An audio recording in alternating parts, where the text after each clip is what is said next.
Did you ever doubt what you were doing? I have a very fearless personality when it comes to business. If you overcomplicate it and write these massive business plans, you start to get scared. It's those moments that define success or failure. I always said I'd rather sell a hot dog than work for someone. I would not allow my daughter to do half the stuff that I got up to. What's the main lesson that you've learned that you would tell people? First 5 years, be ready to put it all on the line. The reality of it is long hours and hard graft. They're a bunch of lazy asses. What do you see? And I said, no, nothing. And he said, well, that's what you're gonna get. And banks aren't going to take you seriously. Ugh, no, I still don't own a credit card.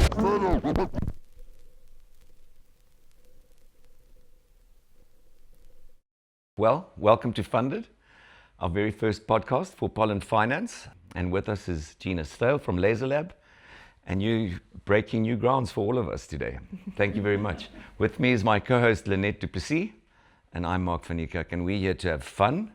It's about funding, and hopefully it's educational. I think my first question that I have is really just understanding who you were before Laser Lab, not on a deep level, but just, what did you study? What were you interested in? Did you try other businesses? Was this your first one? Yeah, so when I was younger, everyone used to call me Gina Plannetjies because I always had so many plans and I drove everyone absolutely nuts from a young age. I was selling biltong and then I was selling compost for my mom, and I always had a plan up my sleeve. And then I worked for Red Bull as a promo girl, and I just always had like this big hustle inside of me.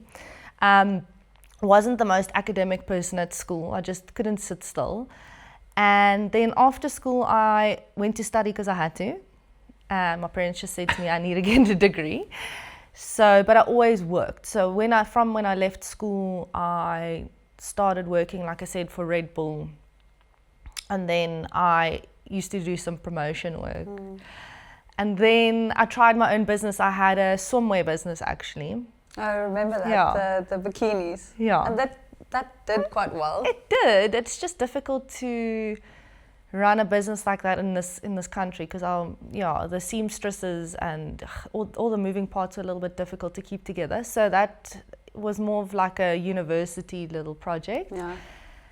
And Where did you study? Sorry, was it? At IMM, Okay, which is yeah, like in a private Stellenbosch. marketing Yeah. university in Stellenbosch.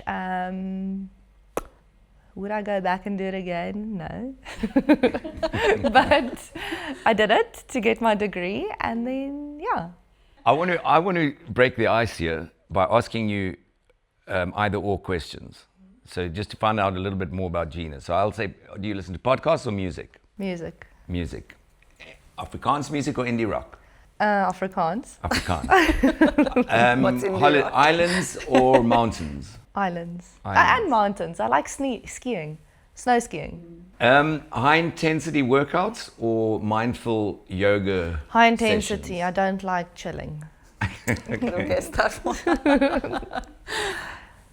Network gala evenings or dinner at home with friends? Dinner at home with friends.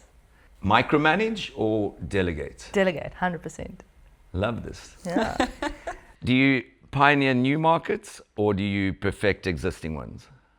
See, it's getting a little bit more business focused here. A little bit of both, I would say. Yeah. Data driven or gut instinct? Gut. I love it. Yeah. I don't do much research. That's what we did leave with the that- show. you leave that to It's other like the people. show. We didn't do much research. It's all on gut. And let's see how this pans The out. gut is a good driver. Inbox zero or organized chaos? Oh, organized chaos. I've got 7,000 unread emails.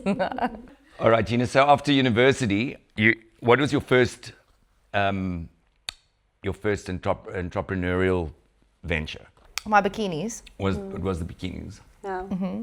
Back then I had the body for the bikinis. Now, not so much anymore. So luckily that came to an end. No, I'm joking. Like I said, I had the bikinis, did that, used to sleep in my car outside because I had a seamstress who worked for Woolworths at the time. So he did my stuff after hours. Oh, wow. And that was in Maitland. And he didn't have a phone. So I used to sleep out in my car waiting for him, not sleep, but like chill with the seat back because I was scared. So I dropped my seat all the way flat and lie there and just wait for him to come home so I could get my stock, and then I'd get out of there because I did custom pieces for people. Okay. And it was just so difficult to manage the business. It just wasn't a feasible exercise. So I stopped with that, and then I went and did a corporate job up in Joburg, packed everything up, went and worked for guys up in Pretoria, family, friends of ours. And then they're a bunch of lazy asses. And then I decided, no, this isn't going to work for me. And that's where the lazy journey started, but we can get into that a little bit later. I think what you're saying now, entrepreneurs want to be people wanting to start their own business as founders. I think the reality of it is long hours and hard graft, and waiting for someone so you can get your bikinis done after hours and sleeping in your car is very much a founder's journey, I guess. And people that overlook that are setting themselves up for failure. So lang ure.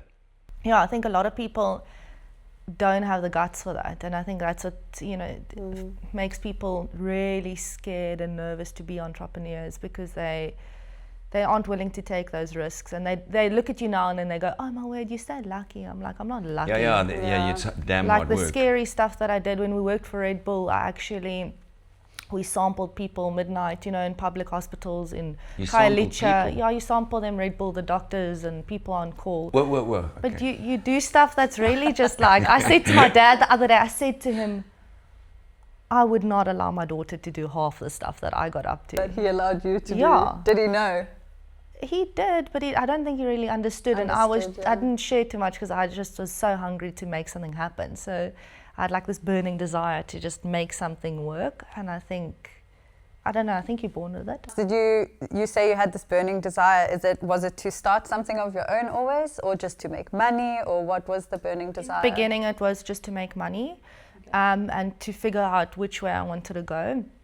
But I always knew I'd work for myself, even if I always said I'd rather sell a hot dog than work for someone. I just don't like structure. So is that in your family? Your dad both sides. I don't have anyone who works for someone. Yeah, we're all entrepreneurs. Yeah. I want to ask. So I think let's move on to the Laser Lab. What was that moment that presented itself? That opportunity. I think I want to talk about opportunities a lot throughout this podcast, because I think it's those moments that define success or failure.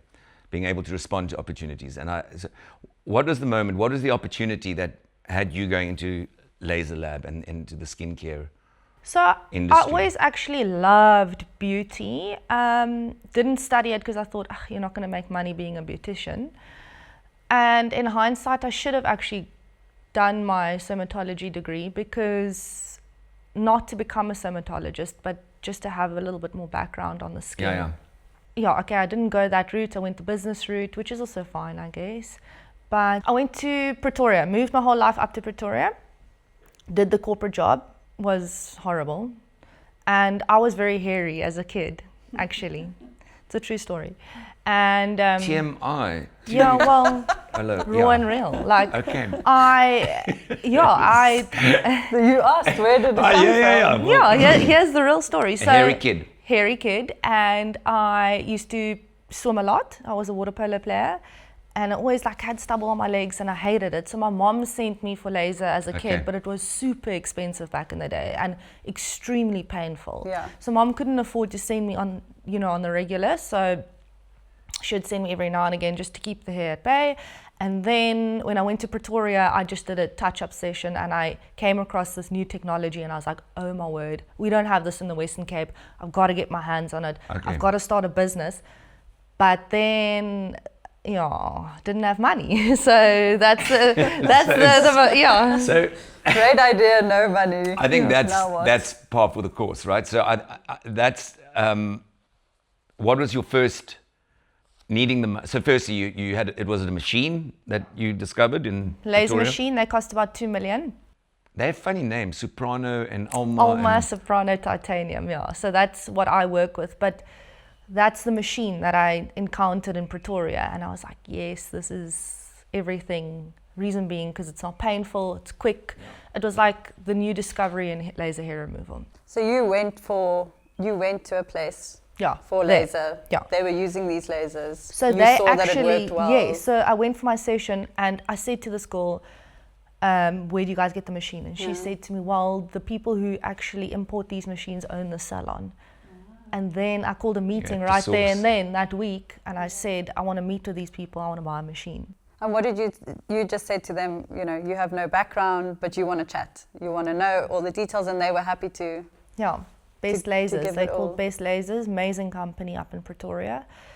And they held my hand throughout the process. I didn't actually land up buying a machine because I couldn't afford it. So that's where everything got quite interesting. So got a quote from them, learned about the machine, phoned my dad. I want to hear this story. Yeah, this one. I do want to hear this story. So, Your dad. Yeah, phoned we my know dad well. and I said, Dad, I need money. He said, okay, well, how much? So I said, no, it's 2 million 2 bar. rand. Yeah. Only 2 A million casual rand. 2 bar, Dad. Ja. So he said to me in Afrikaans, he said, maak jou oë toe, close your eyes. So I did. And he said to me, what do you see? And I said, no, nothing. And he said, well, that's what you're going to get. And how did you receive that? No, Did you kind of expect it, or were you? well, yes, and yeah, I did expect it. I thought at least he could maybe give me a deposit for the machine. Something. Something. Not the full 2 million, But he said but close. just something. He I said didn't close expect the both 2 eyes. million, It wasn't yeah. close one eye. Yeah, no, both eyes. It's nothing. Both eyes. So then, I was what do you busy. do? I What was does sad. one do? I How was old like, are you no, now? no, Dad. I was 23. Okay, and banks aren't going to take you seriously now. Ugh, no, I still don't own a credit card, so no, no. So how did you get the machine? You said you didn't buy it in the beginning. So I went to work so my uncle, I phoned him, and I said to him, I need money. So they said to me, okay, that's fine, but I needed to first come up with a deposit. So then I went to Okay. go work on the yachts in the south of France. And all the while you're doing this, all with the plan of still doing the laser. You're Yeah. now just going to work on the yachts to make money With the to end get goal of this getting the laser. machine. Yeah, I wanted to get in and out because I was dating my husband back then. And he was living all over the show playing rugby, and I didn't want to be overseas for too long. So I was like, let me get in and out, make as much money as possible, and then come back with my cash as a deposit for my uncle from Poland. Get the machine.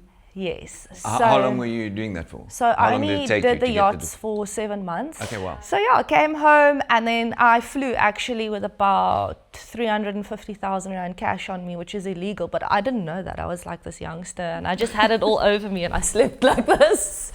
And I came home and I went straight to my uncle's office the next day, put the cash on his desk and I said, can I buy my machine? And he made a few calls and he just said, he told this other oak who works for him, give Gina the money. It's fine. We'll take a risk on her at a 20% interest rate.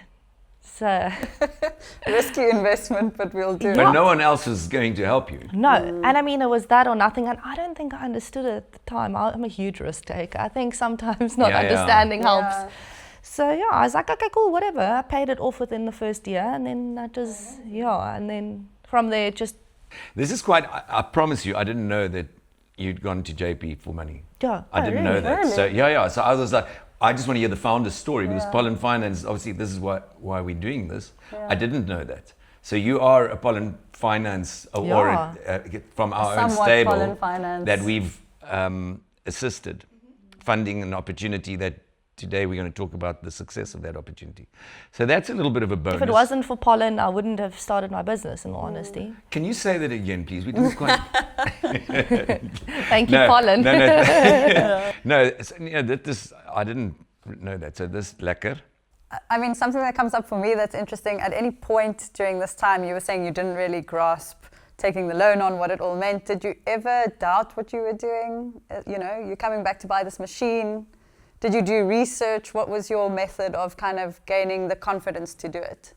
Like I said, I think I have a very fearless personality when it comes to business. An instinct, you said. Yeah, and I think it's also, I'm not being rude about myself, but I don't think I always like understand the magnitude of the project that I'm taking on, because I don't dig too deep. Because I think if you overcomplicate it and write these massive business plans, you start to get scared. My husband, that's part of the story. He used to be he is a CA, but he used to work for ShopRite.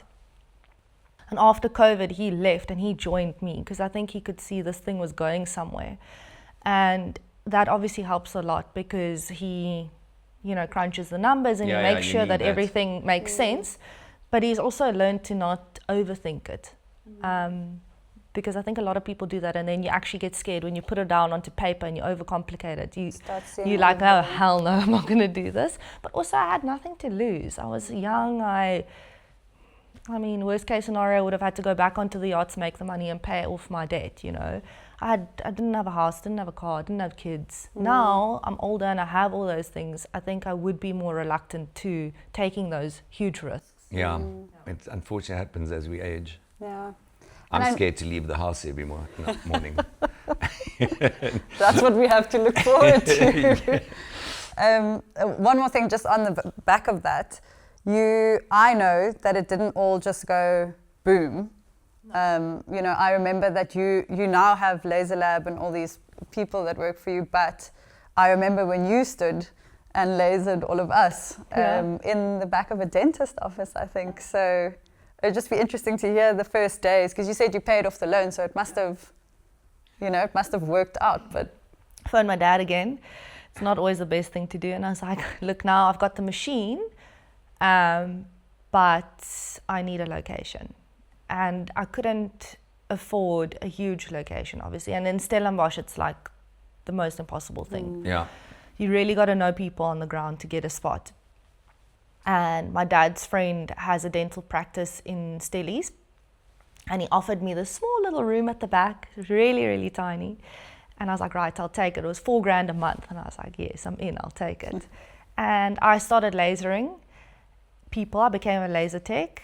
And I'd work from 7 in the morning till 7 at night, 6 days a week. On your own? Yeah, I'd have I'd have a client in the morning, and then I'd have one lunchtime, and then I'd have one in the evening, and I'd just sit and wait for people to come. And I think that's part of the success, is just like I didn't give up, and I was really I had to make it work. I didn't have a choice. And I've noticed young kids these days, they don't have that grit, they just want to give up and everything must be easy, and I don't work past 5 o'clock, and I need my lunch hour, and I think there just wasn't an option for me. Like obviously if I, if it all went to, what's the word? If it all went to rubbish. Shit. I wanted to say shit, yeah. And then I could go home and I'd have a warm plate of food. I grew up privileged, but I didn't grow up spoiled. There's a difference, I feel. My dad would have said to me, you work for what you... Go make a plan, pay off your debt, whatever, But I didn't want it to fail. I was really hungry to make it work. And then I just grafted and it slowly... How long was that period from until you realized, okay, hold on, bigger location now, more staff? It took about 4 years before I moved, and then I moved. 4 years of grind. The 7 to 7 in Pitt's office, then in the... No, I'm lying. It was 2. I think I did 2 years with him. Then I noticed a need for skincare. People that were lying on my bed for hair removal were asking me questions about other beauty things. Then I got a skin girl in. Then I divided that small room in 2, and I popped a skin girl in there. What was it, a partition that covered half the body, and she was working on the face and you did the legs? No. No. Then we split the room, did some skincare. Then from there I noticed, okay, cool, we need to go bigger. And then I shifted into De Wet Square where Genki is in Stellenbosch. And then I think I had 3 treatment rooms, 2 nail techs. That was the riskiest move, I'd say. Yeah, In big. terms of funding, so the first big funding was the machine, right? Then now you need a bigger location, you need shop fit, you're going to be paying salaries, etc. Did it fund itself, or was there a need for further funding? I think we went back to Poland 2 or 3 times. After the it's like this is scripted. I didn't know this part. I knew the first part. Yeah, we did use funding again. in the beginning, they weren't mad about us. They were like, our profile didn't look very good. Two youngsters, you know, no, and they were, you know, a little bit skeptical because there was actually a doctor in town who also loaned money for a laser machine prior to me from Poland, from JP. And yeah, he went bang, so JP didn't see his money. So he was like, when I said laser machine, he was like, no, this is dodgy. This is not. So he didn't believe in the concept in the beginning. And anyway, the guy who dealt with me from, let's call it Poland, he was also like, in the beginning, I was like, no, JP's crazy. Like, these two youngsters, he's just doing it as a family favor. He even said it to me. It's like, the only reason why you've got money is because it's your uncle. And I was quite hurt by that. And now, you know, he really believes in us. And every time I bump into him, he's super nice to me. He's like, oh, when are you guys going to loan money again? Do you go, when? No. I say to him, never again. Never again, no need. Yeah, going skiing. Yeah. Toodaloo. Toodaloo. Yeah, so no, See you in the Alps. it's never again. I mean, they were amazing to us. I would have also doubted us, 100%. And you say the two of us at this point had Heinrich joined. He always helped me from the start, like, you guys will love this. So in the beginning, I can't work with money, right? So in the beginning, my first month, right, I made 50,000 Rand, which I thought was next level. Waterfront. Exactly. So I thought it works. I thought it was money in. I thought it was money in, and then that's yours. Yeah. I didn't think, okay, we now need to pay And X, there's a Y, next and month. Z, and there's Bottom line maybe stuff next and month you profit don't and have GP money, and- and Yeah. I went shopping. I think I spent all of it that month, and he came to me, and that's when he got involved because he was like, "What are you doing? Are you crazy? You can't do that." And I was like, "Oh, please don't tell me." Anyway, so that's when he got involved and actually started, you know, pulling up the Excel spreadsheets and making it complicated and putting me on a salary, a budget. Oh, I think I got 5,000 Rand from there on. My salary. But it's my money. Yeah, it was painful. It was mine, I used to steal cash all the time. So if clients paid me in cash, then I'd just put it, and he'd ask me, oh, how was today? I was like, no, good. Good. Did he ever catch you? Yeah, all the time. He knew caught you. And now we don't do cash anymore because I used to run. Is that the reason? Because his wife. Because his wife used to. Yeah, it was amazing. I loved stealing I the cash. think it's a husband and wife team. I have friends also in the skincare in Germany, and they've been 40 years working as husband and wife. And the thing is, the idea and the execution doesn't often lie with one person. So, you know, I'm an ideas person. I suck at execution. But in your instance, he seems to be the one that gets the things, keeps it on track. He's amazing. Like, he's next level. Everything he's learned in his corporate career that he's implemented, and I think that's the reason for the rapid growth of the business is because of the control and all the systems he's put into place, and he's super on it. He doesn't miss a thing. He's very detail orientated, works really, really hard, and employs the right people. And he's actually the only male out of, I think we've got nearly 90 staff. Wow. Yeah, so that needs to change. Him and all the girls. Him and all the women. I mean, must be painful. I have new for respect for him. Yeah, shame. But yeah, he's when he joined and he's really started treating it like a proper business. That's when it started really just booming. Tell me, Gina, and then from a success story in Stellenbosch, and then an opportunity comes up again, and you moved to Cape Town. Was it? The second one was in Kloof Street. Okay. In Cape Town, or Kloof, like they call it. Upper Kloof. Kloof, yeah. We're in Kloof Street. That one, yeah, it's still going. Did it become a plan? Let's open up as many stores, you know, nationally, or is it an opportunity that presents itself and you open up and then you consolidate that business, build it, and then another, and then we're like, well, why don't we do this in? I want to know when was that point that you were like, this is bigger than just one store. When we moved in Stellenbosch, I was in the square, and then I moved even bigger, which was really scary for us. That was a huge, because our rent went from, let's call it 30K a month to 85, 90K a month. I mean, that was a massive risk for us. We had lots of staff. That was very, very scary. So at this point of view, it's kind of gone from you now know the the weight of every decision. It's not so much, you were saying at the start, it was more you alone, I go. But this was a bigger one. And at this point, Heinrich is with you as well, to calculate more. After COVID, he left corporate and joined me full on. And then now we're kind of used to and know kind of the way to go about it. But no one's really ever approached us. I think we've been approached maybe twice by developers. Otherwise, it's us always like looking for the perfect spot, which is always risky, obviously. I mean, you never know if it's going to work. As a husband and wife team, though, do you, because you guys are, you're in business together, and it's a successful business, it takes a lot of your time, a lot of your thinking. How do you, I mean, you come home, you have kids, and then you're a household again.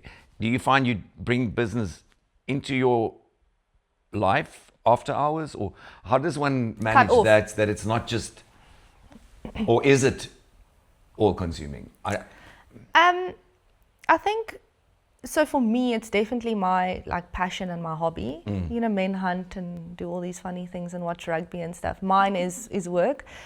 And he also really, we love what we do. So I think when we do chat around the dinner table, which we do, it's actually more for enjoyment, because we really enjoy those conversations. But what's also nice is we do very, very different things. And we respect each other's roles, because I can't do 2 times 2, right? So he does all the finances, and I don't put my nose in that because I don't understand it. I don't care for it. And he really lets me flourish at what I'm good at. So I think there isn't a lot of cross-pollinating, if you want to call it that. There isn't a lot of pollen word again. There isn't stepping on each other's toes, and I think that's good. I think people who work together where you do the same thing, I think that's difficult because it's my way or your way. He does try put his nose into my stuff a little bit every now and again, but it's quite sweet. I don't mind it. But the unfortunate thing about living in South Africa, and I've noticed that, is we don't have the spending power, because your average guy doesn't have that disposable income to drop on nails or skincare, and everything we use is imported, right? So we're getting our stuff from America, from Spain. If you're using proper stuff, if you're using the good medical grade stuff, it's very expensive. So even everyone says to me, oh, the Stellenbosch people are so wealthy.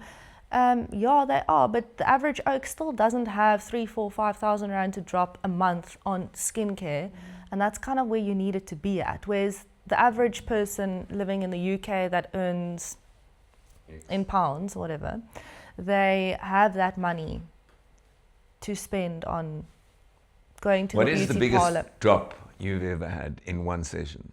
A client come in. It's normally the farmers' wives who come from farm, who drive in with cash, and then they'll drop, like, we've had about 50,000 rand. In a session? Yeah, but that's for a package of stuff, Oh, so it's for multiple sessions that they're paying that now. they buy up it's front. Not their one day extravaganza.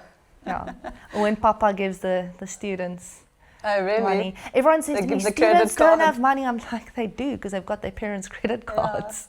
Yeah. And what is so you've gone obviously from laser, you've gone into nails, you said skincare, and that happened naturally as well? You it was so organic. It was so organic, because I was already doing this one beauty service, and then your clients start to trust you, and then they start to ask you other questions, and you start to fill those gaps for them, the need.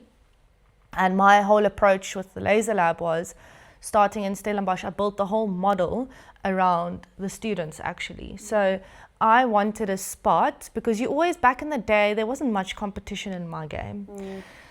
It's only of recent that it's really boomed, I would say, specifically in Stellenbosch. I had like 1 or 2 competitors. Now there are multiple that have popped up. Yeah. And it's definitely become a little bit more challenging. To give you guys an idea, I used to run 2 laser machines at once, fully booked all the time. I've had to get rid of one because we aren't that full anymore on both lasers. That's interesting, because in a world that's becoming more and more artificial, the opposite is going to be a sought after commodity, call it if you want, and that's being authentic and natural. All right, so if you have this, and the hair removal idea is a fashion or a trend that's become, everyone's doing that now. Is there a move towards more natural, going back to because I would say there's a medical side to what we do as well. We work with a lot of surgeons in town who do males. They get like ingrowns, especially in their butt crack areas. Yes. They go for a extended Hollywood. Professional wording for that would be They need extended Hollywood. the butt crack. The butt crack, the buttocks. The butt crack. Yeah, so, and that's a really painful thing, and the only way to get rid of that, because the surgeon can cut and remove, but if you don't get rid of the hair, you don't get rid of the problem. So we'll remove the hair first. Yeah. Cyclists, from sitting in the saddle So the there's a whole medical time. aspect So to there this. is definitely that as well. People with hormonal problems, ladies with hormonal imbalances, so facial hair.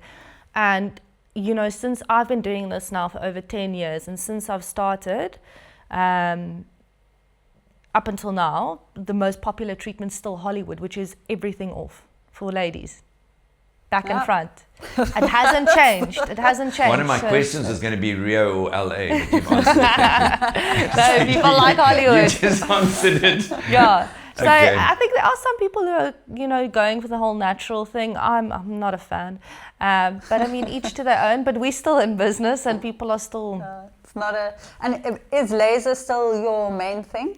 Yeah. Or We built the business on that, and it is definitely still the main thing. Like I said, there's been a huge influx of competition with the same machines as what we use. So I think going into it now, I would be a lot more scared than back then. Yeah, entering now, I'd be I want scared. to ask you, how many stores do you have now? 8. Eight stores. In those 8, were there any stores that, it's almost, it becomes a habit, you open store, takes off, and it's almost becomes, that's the recipe to do this. Have you had any stores that it hasn't followed that journey? Have there been stores that have been a bit more of a challenge, I guess? No, we've actually been, that's what I said earlier, we've been so blessed. Like, I don't know why. The favor we've had is like insane. Every store we've opened just takes. And obviously there's some that perform a lot better than others, and we've had struggles. We've had people, that work for us who've stolen clientele from us, stolen data from us, and opened down the road. It's happened twice to me now. Yeah. Big roles, and that I've actually never recovered from that. It happened once in Kloof Street, and that business is still to this day never recovered. And it's a weird one, and it's a hard one, and it's so difficult because I said to my husband the other day, it always just, or most of the time, it just works, and I don't know why. Why? But it can also, as quickly as it works, it can fail just as quickly, and I also don't know how to then fix that. So it's difficult. I don't know. Would you say there's luck as well in terms of, one can do all the research, all the planning, you have a model of success, and one would just assume you can roll that out. And life doesn't work that way. So luck has also got to do with it, I guess. Yeah, I see it as favor. I don't know. We're really just Favor, so luck. blessed. Yeah, like, I don't know. Maybe just also my husband, we are very, very ethical in our practice. So the way we treat our staff, they get paid probably double to triple what any other place would pay them. We give them off over Christmas for 2 weeks. We don't work on public holidays. We don't work on a Sunday as a rule. So I started like that. And obviously I'd make much more money if I was open. But I've always said, I'm not going to do to people what I don't want to be done to myself. You don't, at bonus time, you don't ask them to close their eyes. No.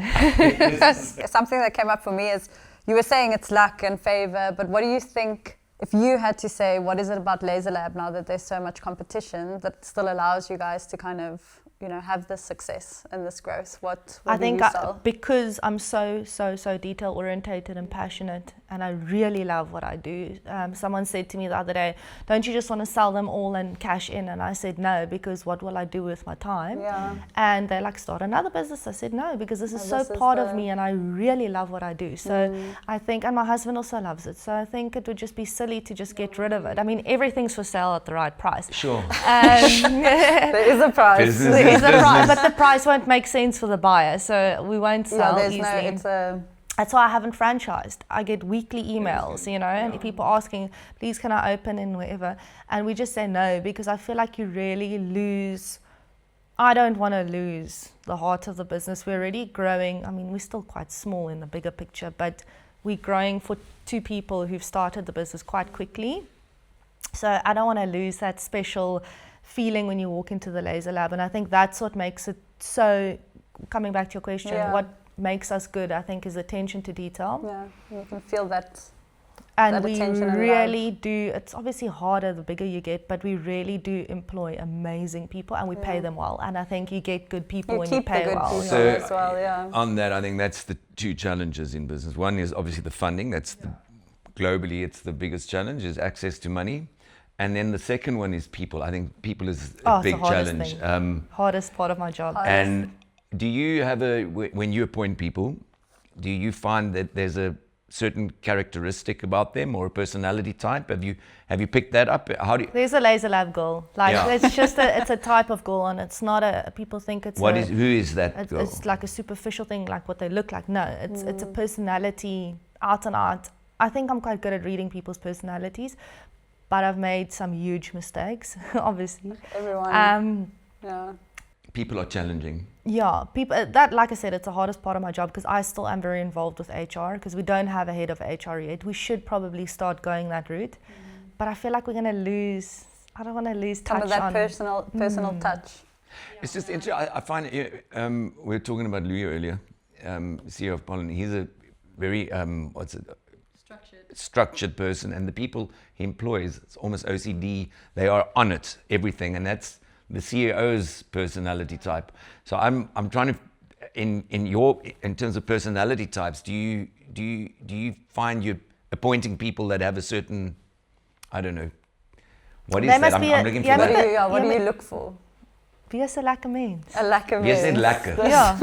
I mean, Simple. some of my top girls have taken for a glass of wine for their first interview. Yeah. You know, because I want to see that you're my type of person. That I think you aren't, instinct also comes into play there, because one has a gut. We have a situation at one of our stores where there's one rotten apple out of a team of 17 girls, and that just ruins the whole flow, you know. So if you have one negative Nancy or someone who isn't friendly and like the other girls, it really just pulls the whole team down. So you have to be so awake when you're employing people, and you have to really, I mean, you don't, like I said, you don't always get it right, but we try. And you said also that you absolutely love this and you wouldn't know what else to do with your time. What do you generally do today in the business? What does Heinrich do? And then also, what is it that you love doing the most? I love people. So I love managing, delegating. What I do on a daily basis is I wake up, then I go gym, and then I decide on my way back from gym what I'm going to do today. Actually, no, at 7:45 I phone my... All instinct. At 7:45 I phone my general manager, and he's been working for me for 5 years now. She was also a laser tech, studied somatology, and now she's on the ground. She's my right hand, and she's amazing. Trust her with my life. Where is she based? Everywhere. She does what I do. So we do store checks, a different store every day, and she runs around, I run around, and we're on the phone the whole time. And what are you doing at the store? What's a store check? Fine details. So we'll check hygiene, we'll check hygiene protocols with the tools that are used on clients. We do training. We book people in for different trainings. We check people's body language, the way they're greeting you at the front door, the way they're answering the phone, what food are they eating in the staff room, does it stink? Yeah, huge That's detail. amazing. Yeah, we People must look forward to your visit. Uniform, are you wearing makeup? Yeah. You have to wear a full face of makeup every day. I always tell the girls this when I do staff checks. I always say to them, what is your favorite, if I can ask you guys, what is your favorite airline to fly? Mine, I would say Emirates or Qatar, yeah. Okay, and why? Because they look good. Everyone is There's my professionally point. exactly There's presented. my point. I always say that to them. I'm like, you're not working in a butchery. Like, you're working in the beauty industry. There's rules. You can't eat stinky fish and have no makeup on. And, you've got to be on point all the time because that's the business we're in. Yeah. So it's quite simple. And people like being served by people who are neat and clean. And it's quite hectic. We have to be really, really strict. I mean, it's the same thing if you think about going to the hairdresser. Sometimes I look at their hair and I'm like, are you the one who's deciding what to do with mine? Just again, having 8 stores across the country, the corporate culture, if you want to call it, how does one maintain that? I mean, you know, people are remote and they have come from different parts of the country. I know when you go to Pretoria, it's a very different mindset to what you would have in the southern suburbs of Cape Town, say. So how does one get or maintain a corporate culture, or do you know, just let it be as it is? Do you have is there a corporate culture that you... Yeah, we've actually transferred quite a few people from here back home if they've come from there, or we fly them down for staff parties. We just had our management meeting where all the managers get together, because each store has a manager, and I think that's the recipe to success as well. Is if you go into your average salon, they won't have someone sitting behind the desk answering the phone. That's because you save a lot of money if you don't have that person. Yeah. So we've got, like in Stellenbosch and Durban, we've got 2 girls sitting behind the desk, and we've got highly educated people sitting there, because I always say that's the captain of the ship. That's the first contact with the brand, is who's talking to you on arrival and the way in which they're dealing with you. So yeah, we try and move people around. We, once again, employ the right people that we like. Tell me, and in terms of marketing your business, what do you, I mean, is it word of mouth? Is the brand out there? What? I'd say the success behind that was social media, but more so my brand ambassadors. I work from Minky van der Westhuizen, I worked with her from the start. She was my first brand ambassador. And I think having the right people to, to represent your brand is super important. Skinfluencers. Skinfluencers. Yeah, I did my research. Yeah, that's nice. I've never heard that one. That's such a... Oh, you thought it was a mark? That was a mark I'll take joke. it. No research. What about using skinfluencers? I like that. Well, what's next? What are you guys thinking? What's your... Is it grow? I wanted to stop after number 4. And my husband wants to keep going. And I keep saying the bigger, the more control we're going to lose. And I don't want to ever be embarrassed when I walk in somewhere and someone says, ugh, they're so big now. Yeah, you they've know, lost they're losing the personal, the the touch. Gina's gone, Yeah. So he wants to keep going. And I love, my favorite part of the business is building a new one. From the design to employing the people to training and putting everything in place. I love it. We just opened one in Sea Point, a flagship store there, which was really cool. My big dream is to own one abroad, like in the UK or in America, or like what Plato's done now. Oh, have they gone over? Yeah, they've opened, I think, 2 now. Where? In London. So how would you go about it? That's a problem. My staff that's an issue. Yeah. To manage that side, and I think if I could take my staff with me, we would do really well. But I don't know. Also, what's next in terms of technology? What do you see coming into your industry? I mean, the laser machines were there, and they obviously evolve 1, 2, 3, 4. But is there new technology, AI diagnostics? I mean, what? AI. Yeah, well. Well, yeah, they do run the machines. I think it's been standing still for quite a while, to be honest. Like, they launched this new machine that we've got. It's insane. It does a underarm in 10 seconds. You're done. 1 underarm in 10 seconds. That's why it's called Hollywood. Soprano. Exactly. Yeah. Supra. No, it really is like, Supra. the machines we use is literally like the Ferrari of laser hair removal, because of this. We need that speed and we need the comfort, and the technology is right up there. And a big challenge in our industry is also China is obviously coming in with all these fake devices that aren't regulated. They're super dangerous. And I mean, my machine costs 2 million. They're bringing them in for 50,000 and marketing it to you, because the face of the machine looks the same. Everything looks the same. So if you don't know as a client what to look out for, you can really pick up some big problems. So you kind of have to educate your customers on that as well. I'm guessing they don't always know to ask for the Soprano. Yeah. And I've actually been overseas a couple of times with the company, with Alma.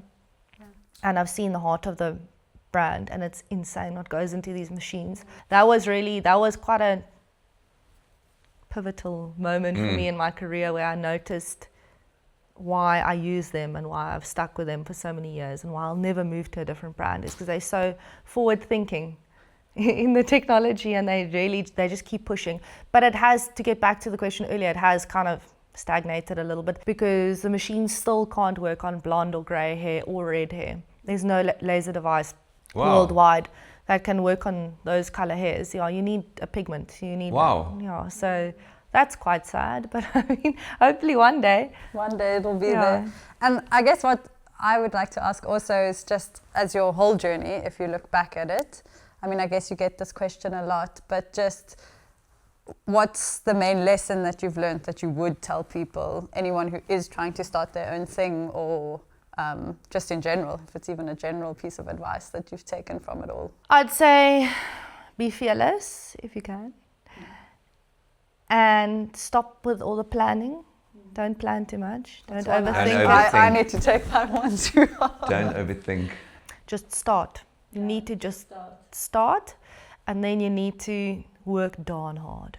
In the beginning, I say first 5 years, be ready to put it all on the line. Because I always say it's actually easy to be successful, in my opinion, in anything, if you're just good at what you do. If you look at the local Cairo in Stellies, you cannot get in with him. For like 2 months, he's booked in advance. People like literally shuffle amongst each other, like sell their sessions off, because he's that good. He's just good. He's got this small little room in Stellenbosch. It's just him. Why do we all want to be with him? Because he's that good. Yeah. And that's what I always say to people. If you, whatever you do, whether you selling hot dogs, or burgers, make the best bloody burger, Yeah, and and you'll have successful. queues, ice cream, whatever you're Successful selling. kind. You Yeah. know, Yeah, ice like there you go. Which is the next podcast. by the way. Exactly, Yeah, yeah. we'll talk about Gelato that next time. Velenado. I work for the Rembrandt Group. Dr. Rupert used to say you need to be like a cat on a hot tin roof. So it's agile and And going. jy moet beweeg. Yeah. Yeah. And that's another thing. Don't stop, looking for the new and better. And people want new. They get so bored. It's quite interesting because new isn't always better, No. but people want that. They get these days. They want Evolution. instant gratification. They want to walk out with a new skin. It's impossible, but I mean they want to. That's I think just keep evolving and keeping up with the times, which isn't easy because as you get older, you kind of get over the whole. I can see it with Hustle me. and Not the hustle necessarily. Yes, when you get kids, you definitely want to slow down, and you need to slow down a little bit. Or I feel like I need to as a mother. I think I'd be a lot better if I didn't have the responsibility of a family. But I definitely choose that above. I'd rather earn less money but have that family unit. But everyone's different. Some people don't care for that, which I also respect. And they just want to work. Like the I don't take it too seriously. I think that's also a big thing. Like, I don't let it crack me. If something bad happens, Take it and you move on. You just cruise. Yeah. Everyone asks me, don't you stress? No. I mean, that's a big thing that I read from you, which is also so amazing. I've listened to a couple of your interviews, and the people almost always want to go deeper. And how did you plan? How did you ensure that this was going to work? And I think that's a great thing that I've learned from you is you're not sure it's going to work. You do, and you keep on doing. And you got to be okay with failing, and you got to be comfortable with failing. And people are not comfortable with the idea of failing. They're scared. There's no evolution with that. If you I found in big corporates, the research that people do, they research to be so sure and so secure and safe, and the opposition are doing exactly the same, and then you have the same results. So I think I had a boss who always said you need to be nervous before you launch a new campaign, and you need to venture, and you must make mistakes, but you should be fired if you repeat them. So I think encourage mistakes, but you do the same thing again. Repetition of mistakes not allowed. Not allowed. So I think that being fearless is a good one. Gina Steyl, thank you very much for your time. I look forward to how this podcast goes down. Thank you. Thanks for having me. How drops, I think is the word. Your drops. And we're going to drop a podcast out there. And thank you, Lynette, and we look forward to the next one. Thank you, Mark. That was a... Thanks, guys. Dankie. Thanks very much. Dankie! The end. Oh, Marky. How long was that?